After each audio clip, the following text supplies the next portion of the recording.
Muchas gracias al doctor Vinatea y al doctor Ugarteche por la gentil invitación y la bromita sobre mi estatura, siempre bien recibida, nunca falta. Quería agradecer la invitación y la oportunidad de presentar ante tan distinguido grupo de magistrados y auxiliares sobre un tema que en realidad es sumamente abstracto y técnico, pero a la vez de trascendencia política y actualidad.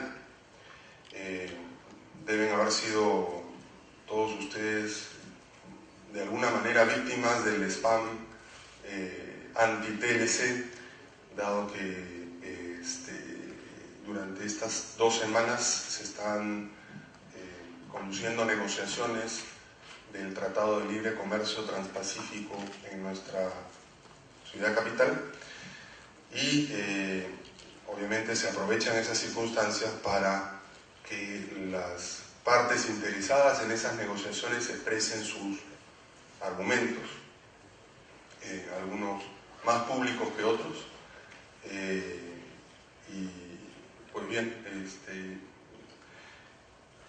yo tengo una posición muy particular sobre los temas del TLC en materia de patentes, que les he venido a exponer. Entiendo que están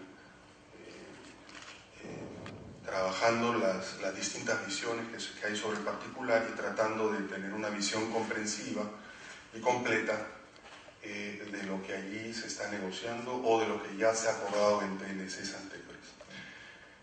El siguiente, por favor. O trato de manejarlo yo, ¿no?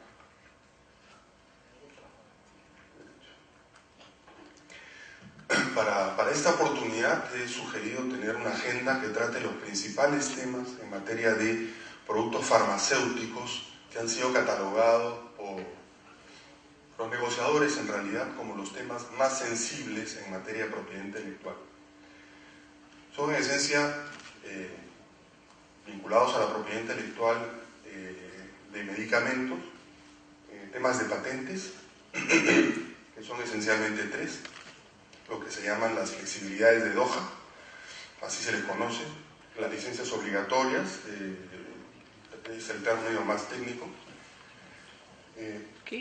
la compensación por demoras injustificadas, que es lo que muchos llaman la extensión del plazo de la patente o del incremento del plazo de la patente, lo que no tiene traducción al castellano. He escuchado que alguien dice linkaje, pero no es muy preciso que digamos. Se le puede traducir como vínculo o coordinación, interrelación entre las agencias de propiedad intelectual y la agencia regulatoria en materia de productos farmacéuticos. Sería Indecopi y Digemit, linkage en su terminología inglesa. Y por último, el tema de la protección de los datos de prueba, que también ha sido utilizado para señalarse que se va a extender el plazo de la patente y la duración de la patente en consecuencia del monopolio de las industrias farmacéuticas innovadoras. Me van a disculpar, me cogió la gripe hace unos días, así que estoy con un poquito afónico, pero vamos a ver cómo va.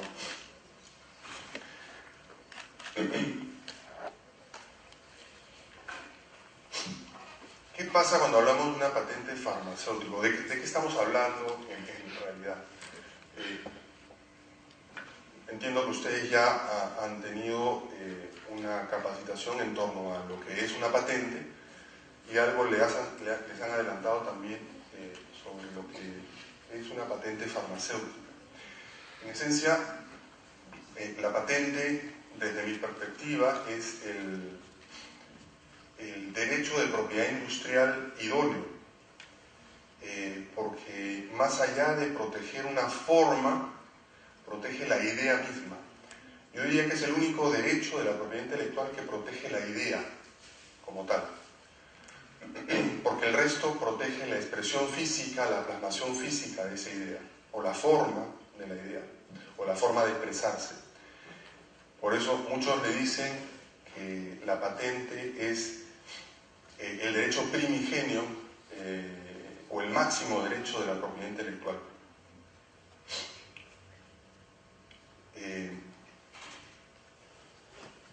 Cuando hablamos de patentamiento farmacéutico, hablamos de dos tipos de patentes: patentes de producto y patentes de procedimiento.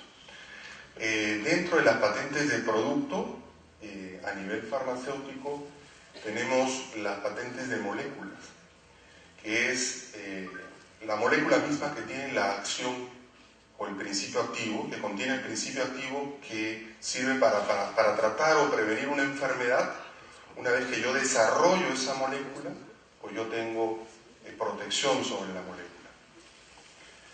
Luego las formas químicas, que es la forma en que se expresa esa molécula, y las formulaciones, que es finalmente lo que sería la mezcla que finalmente se mete en una cápsula, se tabletea o se diluye para hacer un inyectable o un jarabe. Esto es medio abstracto, obviamente, medio técnico. Yo lo trato de ejemplificar siempre utilizando la molécula más conocida y más sencilla que existe, que es el agua, el H2O.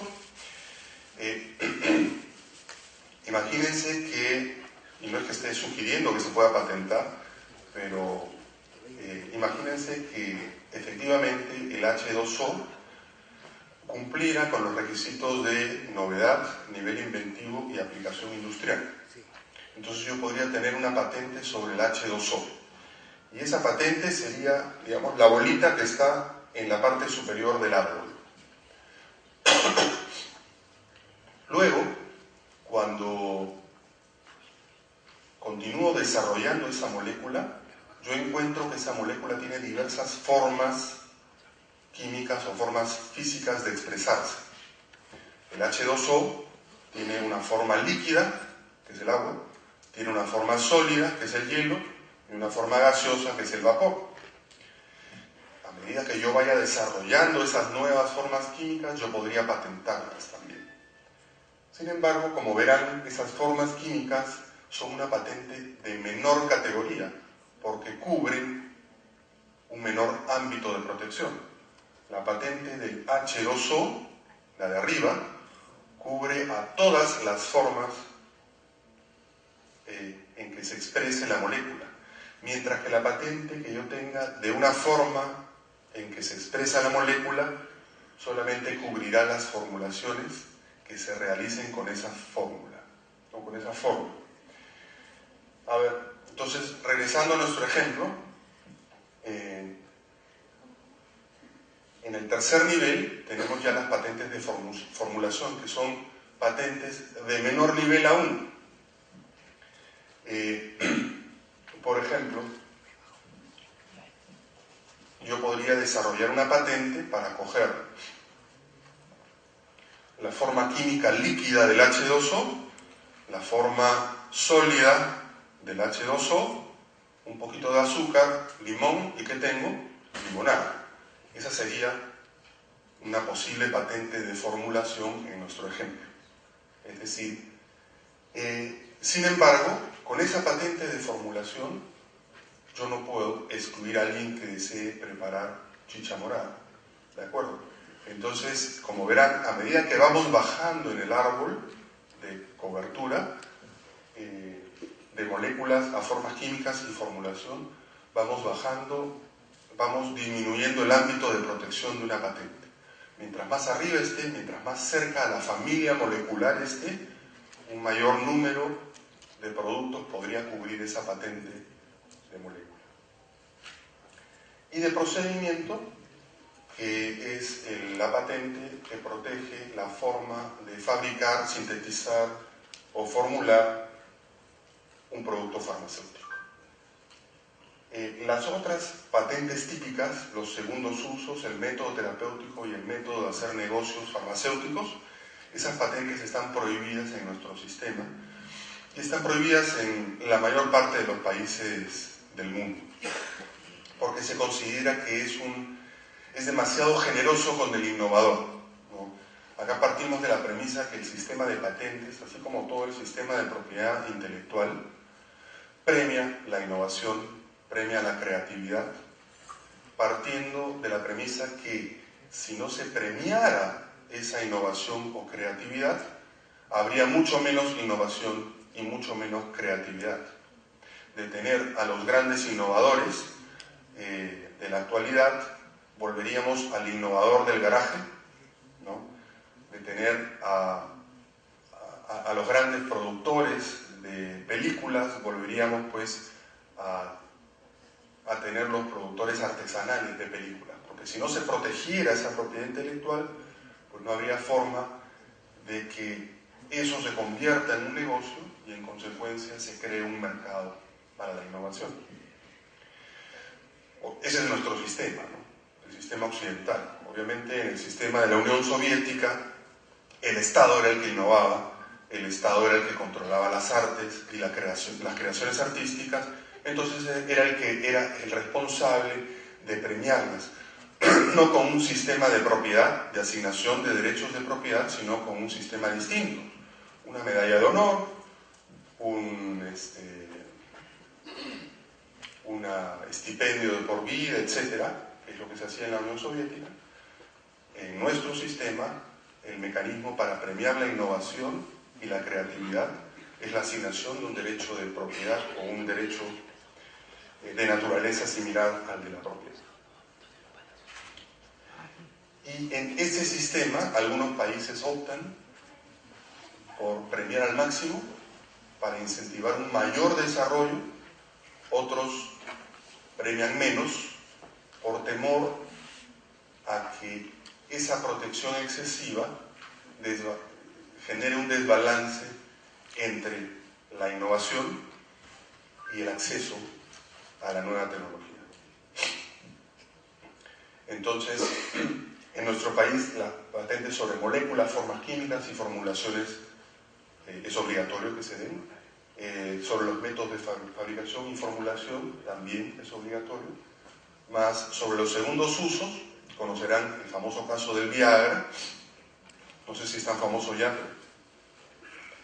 El Viagra, que es este medicamento para la disfunción eréctil, originalmente fue desarrollado, no sé si funciona el puntero, creo que no.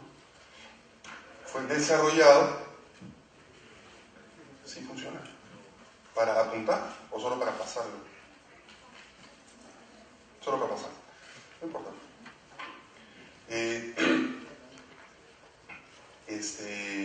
Originalmente la molécula de Viagra fue desarrollada para tratar, creo que solo funciona para pasar, no para apuntar, para tratar un padecimiento cardiovascular. Entonces se desarrolla esa molécula y esa molécula obtuvo patente para ese desarrollo cardiovascular.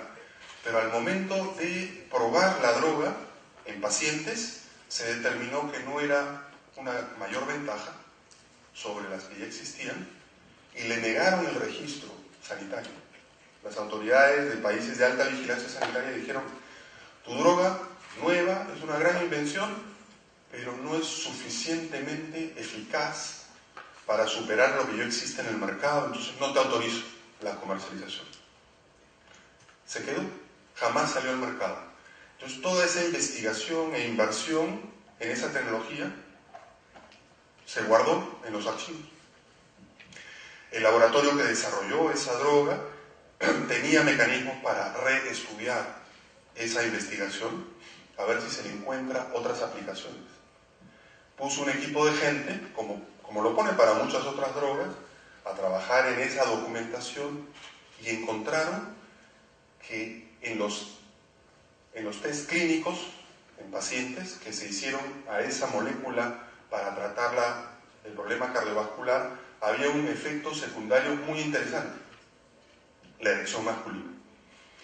Entonces comenzaron a investigar un poquito más sobre ese tema, hicieron nuevos test clínicos y la compañía dijo: ah, no, esto es una novedad interesante, voy a presentar una patente de segundo uso, es decir, voy a presentar una patente para cubrir el uso de esta molécula en un tratamiento para la disfunción eréctil. Eso en nuestro país estuvo permitido en los 90s, se prohibió más adelante por una decisión del Tribunal de Justicia de la Comunidad Andina, que señaló que la norma andina no permite este tipo de patentamientos. Lo mismo métodos terapéuticos. Los últimos métodos terapéuticos que se utilizan en Estados Unidos para operar, etcétera, llegan muy tarde al Perú porque en Perú no se puede patentar eso, ¿no? Entonces, yo patento en Estados Unidos y eso se guarda como un secreto y nadie puede practicar ese método quirúrgico, por ejemplo, hasta que un médico buena gente decide compartirlo, y eso puede llegar a países donde no está protegido el método terapéutico. Hay muchos países donde no está protegido, o sea, no es que acá seamos... Más bien hay muy pocos países donde está protegido el método terapéutico. Y el método de hacer negocios farmacéuticos, eso solamente está protegido en Estados Unidos, ni siquiera en Europa o en Japón. Los americanos piensan que mientras más proteja la propiedad intelectual, un mejor balance se va a producir en la innovación y en el acceso a esas nuevas tecnologías. Los europeos, gracias, los europeos son un poquito más escépticos que los americanos, y los peruanos somos re escépticos, como vamos a ver más adelante. Entonces, pues, se dice que la patente es un premio a esta innovación. Otros dicen que es un incentivo para innovar. Si yo no otorgara ese incentivo, habría mucho menos innovación y nos sumiríamos en una edad media, en la oscuridad. Sin embargo, hay situaciones de extrema urgencia donde este derecho no puede prevalecer sobre otros de mayor jerarquía. Y es ahí donde se aplican o se pueden aplicar las licencias obligatorias. Las llamadas popularmente flexibilidades del TLC o flexibilidades de Doha. Las mal usadas en Brasil y Sudáfrica y en algunos países que básicamente lo que quieren es meterle la mano al bolsillo de las farmacéuticas porque no se quieren meter los gobiernos la mano a su propio bolsillo, ¿no? Y se dedican a gastar en otra cosa. Y más adelante de repente haremos algunos comentarios sobre esos temas. Ricardo me sugería, oye, tenemos una andanada de información de las ONGs, sería bueno que de alguna manera lo comentes.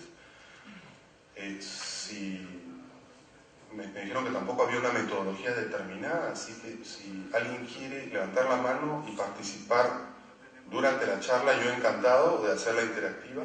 Si no, de todas formas, al final podemos abrir una ronda de preguntas o comentarios más horizontales sobre temas de actualidad. Los ATPIC, que es el Tratado de la Organización Mundial de Comercio que entró en vigencia en nuestro país en el año 94, establecen estas flexibilidades, o llamados usos no autorizados, en lenguaje más técnico.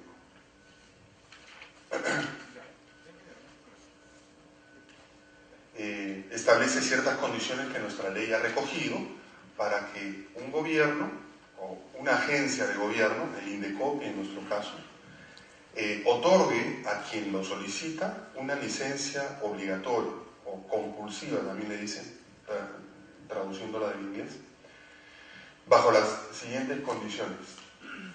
Debe haber pasado 3 años de haberse concedido la patente, debe haber una solicitud de una parte y debe existir falta de explotación. Esas son las condiciones para aplicar la licencia obligatoria. Y además, que el usuario que solicita la licencia debe haber solicitado una licencia privada, es decir, una licencia negociable. Esta licencia debe darse en condiciones comerciales razonables, es decir, se debe pagar una regalía por el uso de esa patente, tal como si se hubiera pagado si se hubiera licenciado en forma privada. Y obviamente debe ser limitada en el tiempo, en tanto duren las condiciones que motivaron su otorgamiento. Bueno, esa es la licencia obligatoria regular. Después tenemos otra licencia obligatoria que es más de la que hablan los políticos, las ONGs. Es una licencia obligatoria. Obviamente hay que seguir un debido proceso, es decir, hay que solicitarla, hay que someterla al INDECOPI corre traslado de otra parte para que exprese sus argumentos y demás. Hay un procedimiento ya establecido para otorgar una licencia obligatoria. Sin embargo, hay licencias obligatorias que no siguen esa lógica.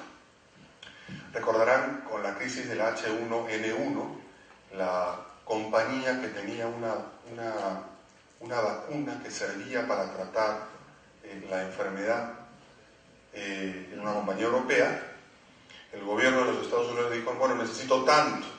Y la compañía le dijo, no tengo tanto, te puedo dar tanto, pero me demoro 6 meses en producir el resto. Mira, si no me lo das en 3 semanas, te voy a clavar una licencia obligatoria, le dijeron. Entonces la compañía dijo, ya, dame 6 semanas y te lo doy. Trabajaron día y noche y le dieron la dosis. Esa es una situación de extrema urgencia, de emergencia nacional. Se habla de casos de guerra, por ejemplo. Si el suministro del titular de la patente se corta por algún motivo, el gobierno puede establecer una licencia obligatoria para producir en el país el producto en tanto no se restituya el suministro del titular de la patente. Y siempre se trata pues de un uso público no comercial, no es para que alguien más haga dinero, sino para que el Estado cubra una necesidad que el titular de la patente por algún motivo de emergencia o extrema urgencia no ha podido cubrir. El precio alto no es una causal para una licencia obligatoria. Y es por eso que las licencias obligatorias hay muy pocas en el mundo. Brasil puso una, alegando razones de pandemia. En Brasil, así como Sudáfrica, 20%, un quinto de la población en cada uno de esos países está infectada con el virus del HIV. Entonces ya estamos hablando pues de situaciones de pandemia que justifican una situación extrema, ¿no?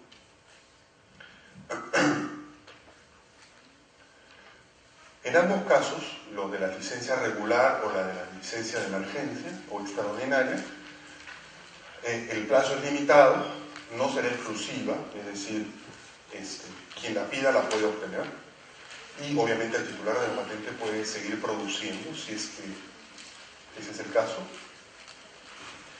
La licencia no puede ser transferida porque se trata de una situación de extrema urgencia, no es un negocio, ¿no? Es una situación donde el titular de la patente es privado temporalmente de su derecho, no es expropiado, es privado temporalmente de su derecho en virtud de estas situaciones. Y será autorizada para abastecer el mercado interno, no hay licencias obligatorias para poder exportar, porque si no nuevamente sería un negocio, ¿no? Y el propietario recibirá una remuneración adecuada, pero la revisión judicial no solamente es posible, debe ser posible, ¿no?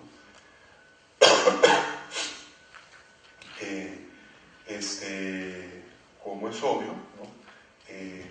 Puesto que hay que observar el debido proceso en esas circunstancias.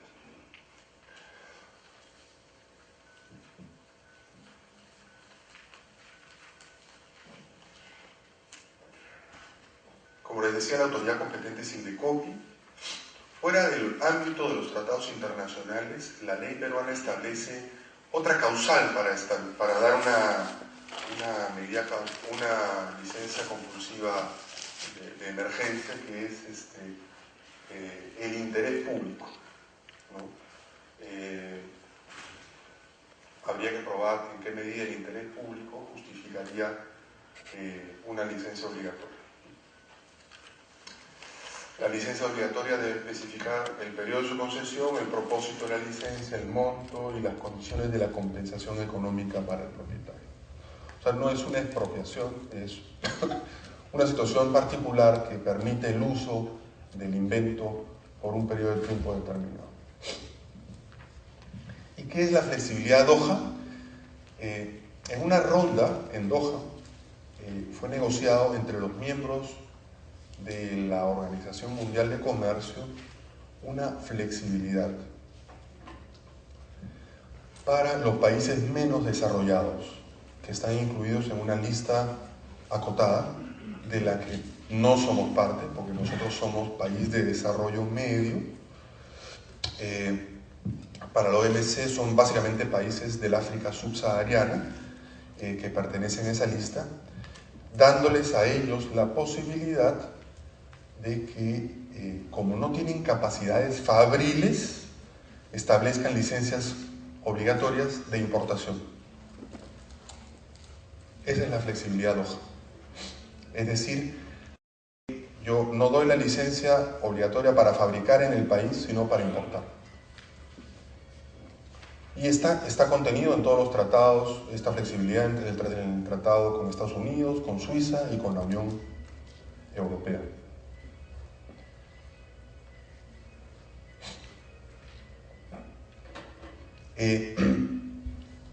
Mucho se habla en estas comunicaciones que les digo, yo les digo el spam de las ONG. Se habla en términos no técnicos, sino más bien políticos, sobre que se va a alargar el plazo de la patente en las negociaciones de los TLCs que actualmente se están negociando, que lo que buscan las multinacionales farmacéuticas es tener una patente de 40 años, o sea, 20 más 20 más 20 y así indefinidamente, ¿no? Patentando un nuevo uso, otro nuevo uso, 20 más, otro nuevo uso, 20 más, y así impedir el acceso. Uno de los mecanismos que se están usando en las negociaciones según esta posición es la posibilidad de que el titular de la patente amplíe, luego de otorgada, el plazo de la patente por unos años más. Actualmente el artículo 32 del decreto legislativo 1075 permite ese ajuste. Claro que hace la excepción que no será posible para productos farmacéuticos. Entonces dice, para cualquier producto que no sea una patente que cubra un producto farmacéutico, o sea, podría ser procedimientos farmacéuticos, se establecerá la posibilidad de ajustar ese plazo por demoras injustificadas de la Oficina de Patentes. ¿Cuál es esa demora? 5 años contados a partir de la solicitud. 5 años no atribuidos a la Oficina de Patentes. Eso quiere decir que si la Oficina de Patentes se demora más de 5 años, excluyendo de la cuenta los plazos que estaban del lado del solicitante o los pedidos de prórroga del solicitante,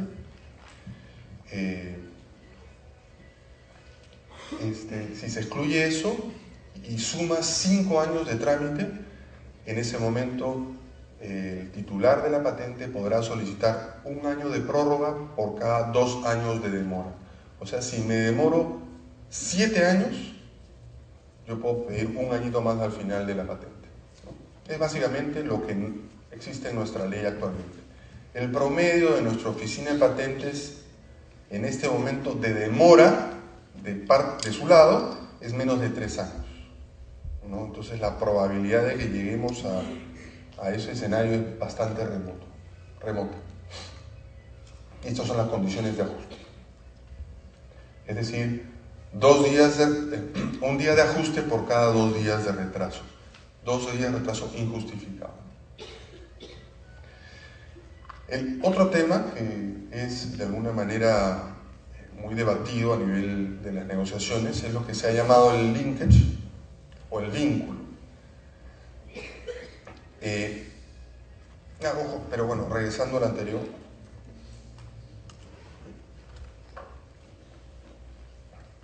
Esto es lo único que hay en Perú, pero en las negociaciones la posición de Estados Unidos en el Acuerdo Transpacífico es: yo quisiera que si tú te demoras más de 5 años en la Oficina de Patentes, me compenses a mis titulares de patentes dándole un plazo adicional en en el plazo de la patente, ¿no? Si no te demoras más allá de esos 5 años, pues no tienes nada que otorgar.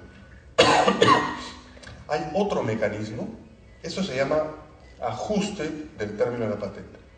Y hay otro mecanismo que se está negociando, que se llama restauración del término de la patente, que se trata de una compensación también en el término de la patente al final, a favor del titular, por la demora en el proceso de aprobación regulatoria.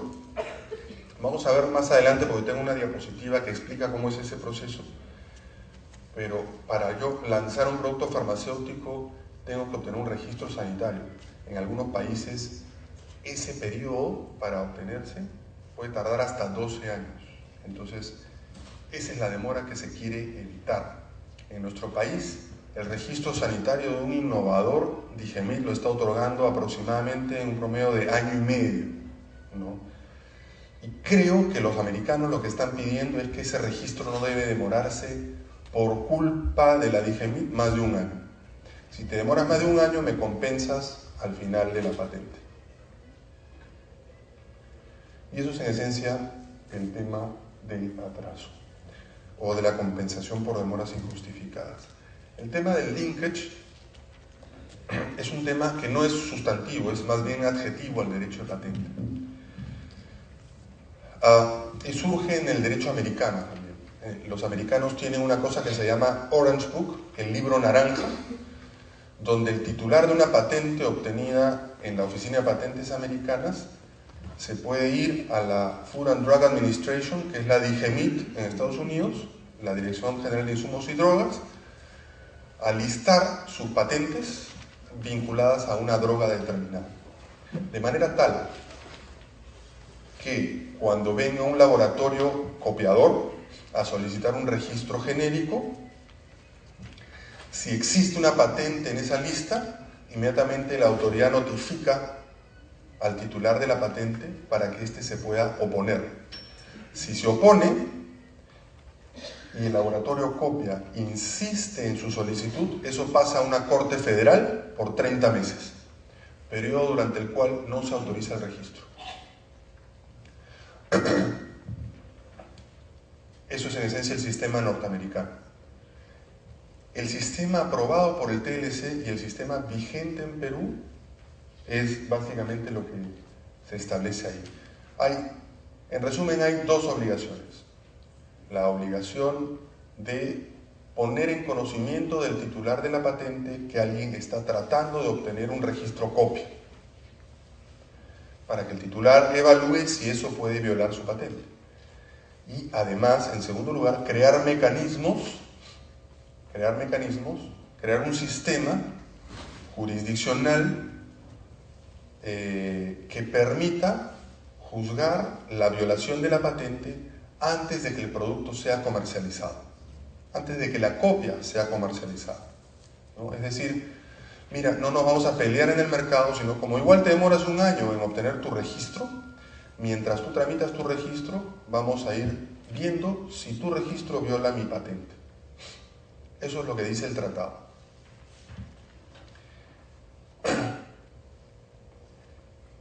Como ustedes saben, las infracciones de patente se tramitan en el INDECOPI en forma previa. Uno no puede ir al Poder Judicial a reclamar una infracción de patente, salvo que lo haga a nivel penal, ¿no? Pero no puede hacerlo a nivel civil. El INDECOPI es vía previa, digamos, para eso.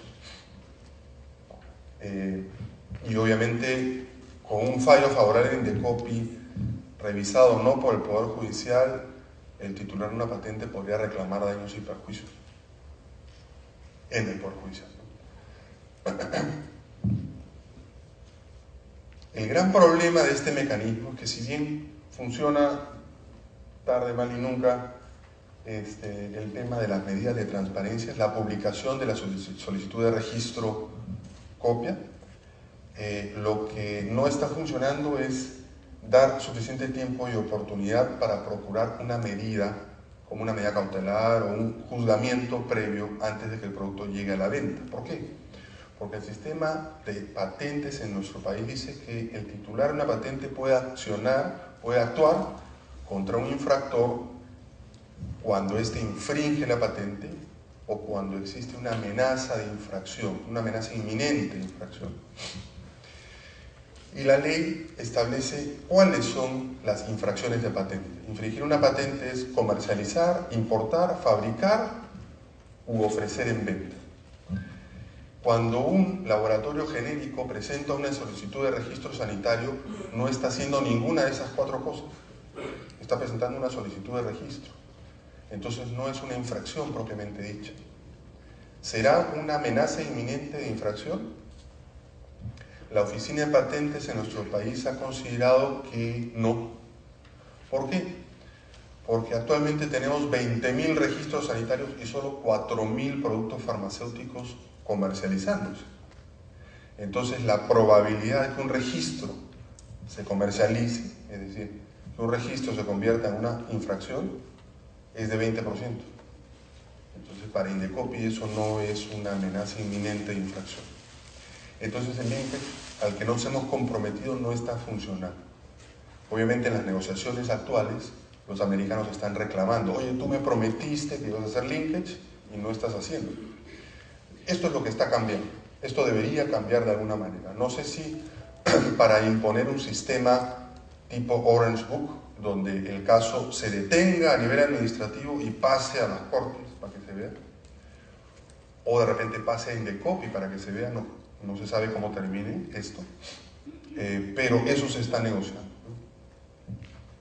En Estados Unidos el sistema del Orange Book es el sistema llamado caja de pensiones de los abogados de patentes, porque es pro litigio, genera mucho litigio. ¿Por qué? Porque el genérico que presenta su solicitud, opuesta por un innovador, llevada a los tribunales, si el genérico se resiste y gana en litigio, es merecedor de una exclusividad de 6 meses. Y eso, en términos económicos, es un dineral, ¿no? Entonces, eso genera mucho ánimo del genérico de tratar y litigar y mucho ánimo del innovador de oponerse.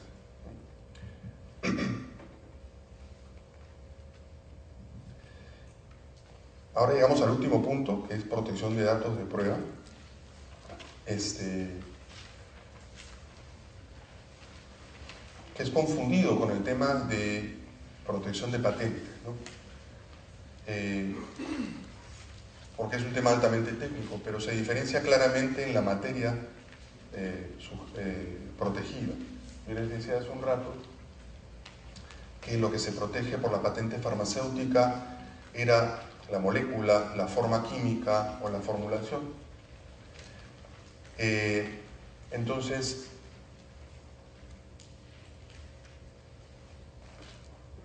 cuando de alguna manera alguien utiliza esa materia protegida, yo puedo accionar por un derecho de patente.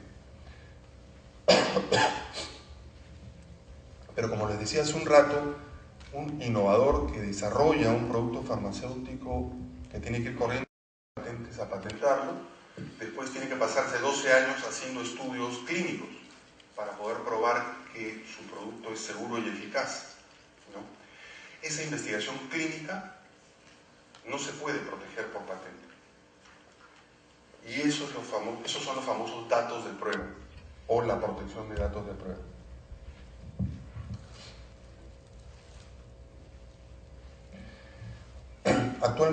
Los estudios clínicos, ¿no? Actualmente, como ven, en nuestro país se están haciendo estudios clínicos a cargo mayoritariamente de multinacionales farmacéuticas, pero también algunos hechos por compañías locales que están dando el paso hacia la investigación.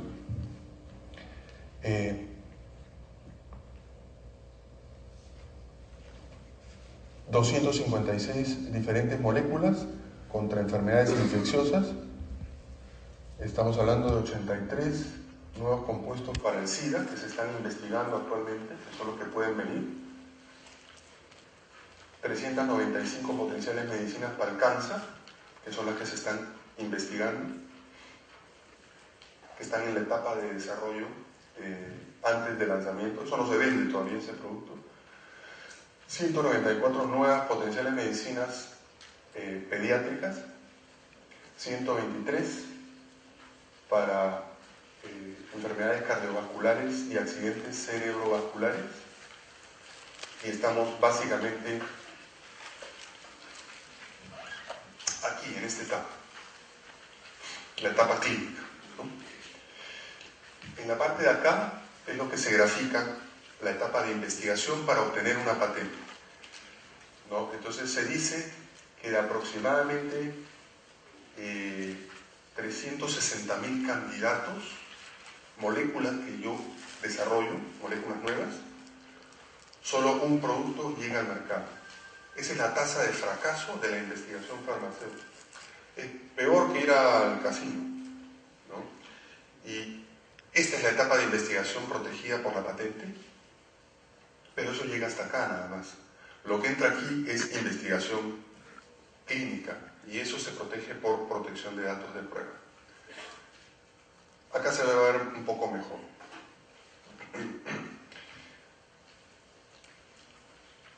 La duración teórica de la patente, les habrán dicho, es 20 años contados a partir de la solicitud de la patente. Entonces, tenemos una línea de tiempo ahí arriba donde dice 0 es la solicitud de la patente. Antes de 0, ¿qué hago yo? Investigo para obtener una síntesis de una molécula. Me puedo tomar 2, 3, 4 años. Descartando 360.000 candidatos para llegar a presentar mi solicitud de patente. Dentro de esa línea de tiempo de 20 años, digamos que el promedio mundial está en 5 años, pero está mejor que el promedio mundial. Tenemos una oficina de patentes bastante eficiente. Tiene menos carga que otras, pero tiene muy buenos técnicos. Más o menos en 5 años se otorga la patente. Y recién al año 12 es que el innovador, en promedio, lanza su producto al mercado. Entonces, si hablamos de una duración teórica de la patente de 20 años, el periodo efectivo de protección de la patente es de 8 años. Estas ONGs a los que me refiero dicen, claro, pero ahora va a venir la protección de los datos de prueba y se va a sumar a esos 20 años, ¿no? Entonces tú tienes 20 más 5, dicen. Eso no es correcto. Porque la protección de los datos de prueba, en primer lugar, protege otra materia, que son los ensayos clínicos. Y los ensayos clínicos se comienzan a hacer más o menos al mismo tiempo que se solicita la patente. Y el promedio de realización de estudios clínicos y tramitación del registro sanitario es de 12 años. Entonces, los 5 años de protección de datos de prueba a nivel internacional se aplican a partir de los 12 años. Sumando 12 más 5 da 17, todavía no expira la patente. Así que no es una extensión de la patente, es una protección redundante. Coexiste. Entonces, ¿para qué la quieren? ¿No? En realidad la quieren para mercados donde no hay patente. Porque normalmente la patente no llega a mercados pequeños como los nuestros. Cuando estamos aquí en el día 0, que es donde yo tengo que ir a presentar mi solicitud de patente y demostrar en esa fecha novedad, nivel inventivo y aplicación industrial, el innovador no tiene ni la más remota idea de que esa patente va a proteger un producto que le vaya a permitir recuperar su dinero. Es decir, tiene un candidato con una altísima tasa de fracaso. Entonces, patentar en los 180 países donde se puede patentar en el mundo es sumamente costoso. Las oficinas de patentes son costosas. Presentar una solicitud de patente en nuestro país cuesta más de 3.000 soles, 4.000 soles solamente en tasas. Y ni que hablar del abogado de patentes. Entonces, es costoso en nuestro país y es costosísimo en jurisdicciones más desarrolladas. Entonces, ¿qué hacen las compañías? Escogen países. Bueno, tengo este candidato, este es un gol de media cancha. Bueno, ya, ese sí lo presento, no en los 180, nunca presentan en los 180.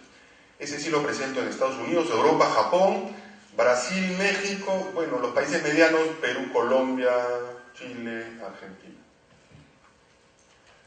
En Ecuador, en Bolivia, prácticamente no presentan patentes. Después tienen un medicamento o una molécula que no tienen mayor certeza. Puede ser que no, solamente lo patentan en Europa, Estados Unidos, Japón y los mercados grandes, Brasil y México lo más. Y cuando tienen más dudas todavía que optimismo, ahí sí no patentan más que en Estados Unidos, porque el costo de patentar es altísimo. Entonces, ¿qué sucede? Que hay muchos países, como el nuestro, donde la presencia de patentes farmacéuticas es casi cero, ¿no? Hasta la última estadística que yo supe que se hizo antes de la firma del TLC en los Estados Unidos, hace 4 años, solamente había 10 patentes farmacéuticas. Perdón, solo había 10 productos farmacéuticos protegidos por patente, ¿no?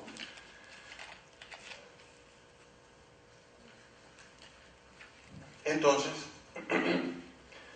lo que tenemos es que esta protección de 5 años de exclusividad es relevante cuando yo no tengo la de arriba, y para eso la quieren las multinacionales, para mantener el incentivo de lanzar en países como el nuestro. Ustedes pónganse los zapatos de un gerente general, ¿no?, de una compañía multinacional que dice, bueno, tengo estos 2 o 3 productos nuevos que me manda mi casa matriz. En este tengo protección de propiedad intelectual, así que se va a demorar como 3 años la copia, ¿no? En este no tengo propiedad intelectual, así que se va a demorar como 3 meses. Si el señor decide por lanzar lo botan de la compañía en 3 meses, ¿no? Obviamente decide por lanzar aquel producto que tenga protección. Entonces, si no hay protección, se lanzan menos productos. Y por eso yo digo, cuando no hay protección de propiedad intelectual, está bien, se puede copiar a menor precio, pero ¿quién copia si no has lanzado? Normalmente no te copian el producto que no tiene mercado, te copian el producto que tiene un mercado importante. ¿Quién hace ese mercado? El innovador, ¿no? Entonces, reducir la propiedad intelectual, yo tengo dudas serias de que ello se traduzca en un mayor acceso al medicamento por parte del paciente o por parte del gobierno, que es quien finalmente debería poner el dinero que falta para atender a las clases que no están aseguradas.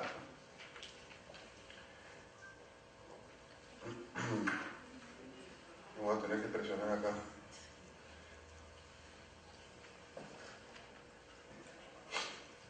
Ya está.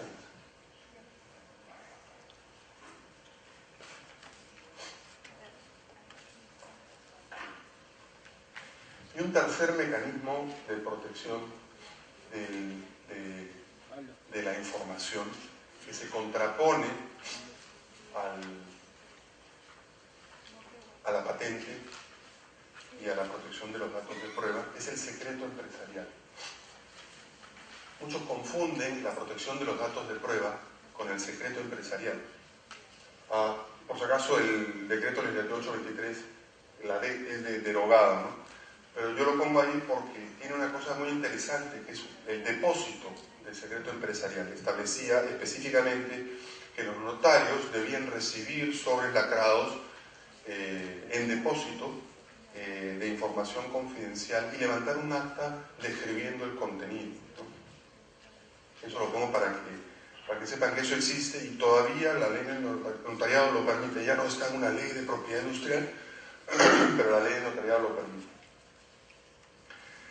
¿Cómo se diferencia el secreto empresarial de la patente y la protección de los datos de prueba? De la patente, en que la patente, por el contrario, publicita el invento o el desarrollo.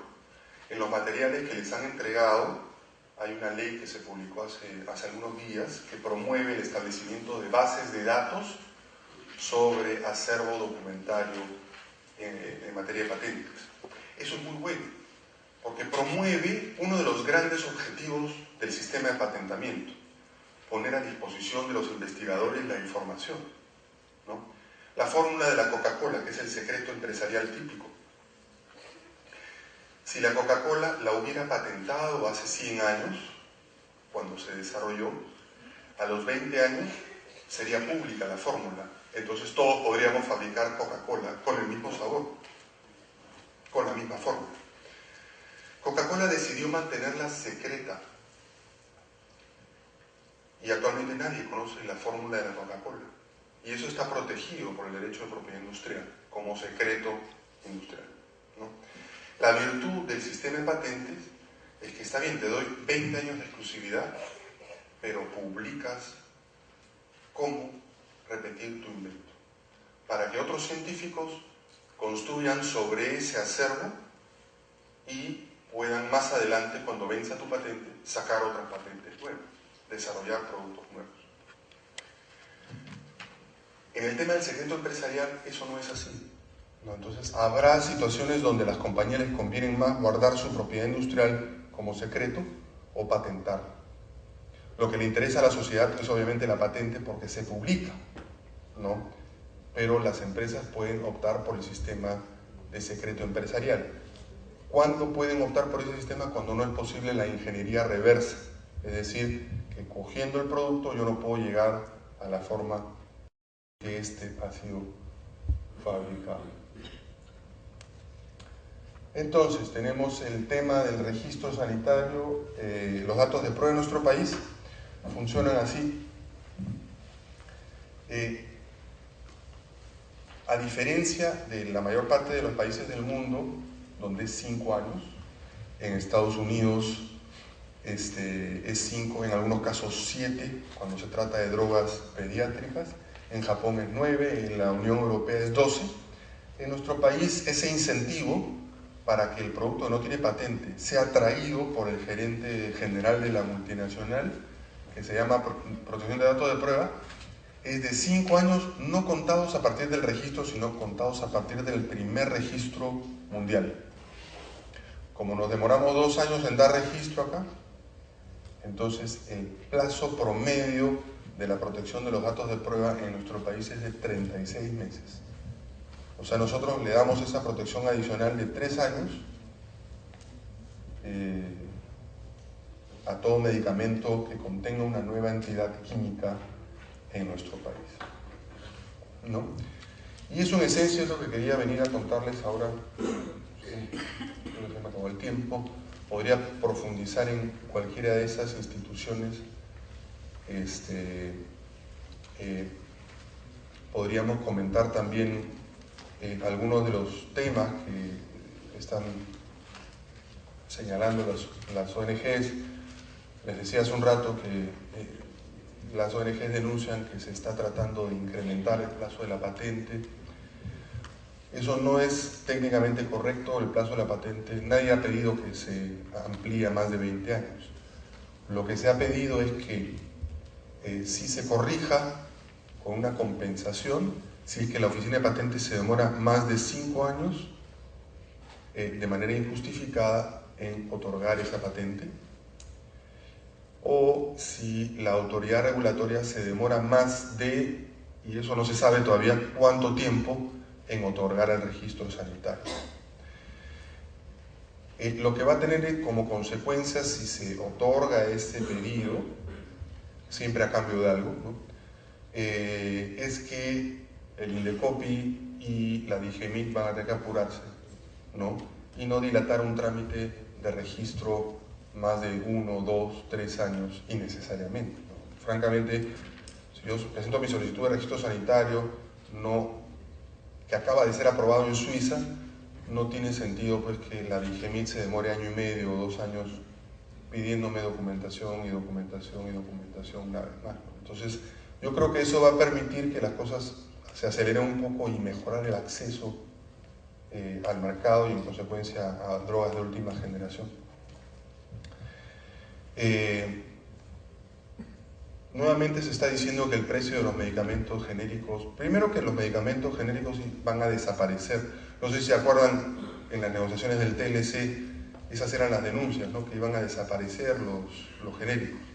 Bueno, ninguno desapareció, ¿no? Luego dijeron que iban a subir los precios, y los precios de los genéricos han caído constantemente en los últimos 10 años, ¿no? Los precios de las compras públicas han caído casi por debajo de la mitad del precio promedio del medicamento en compras públicas, por temas de alta competencia, subasta inversa, mecanismos de compras corporativas, una serie de mecanismos interesantes, ¿no?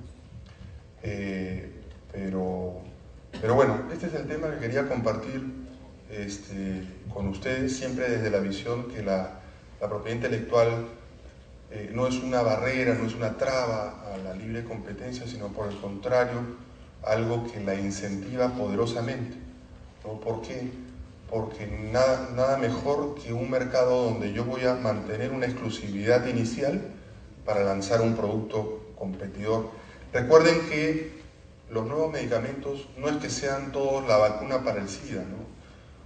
La mayoría de los nuevos medicamentos tienen sustitutos que ya existen en el mercado. Tienen alguna mayor ventaja o desventaja, son más específicos, pero prácticamente todas las clases terapéuticas están atendidas, ¿no?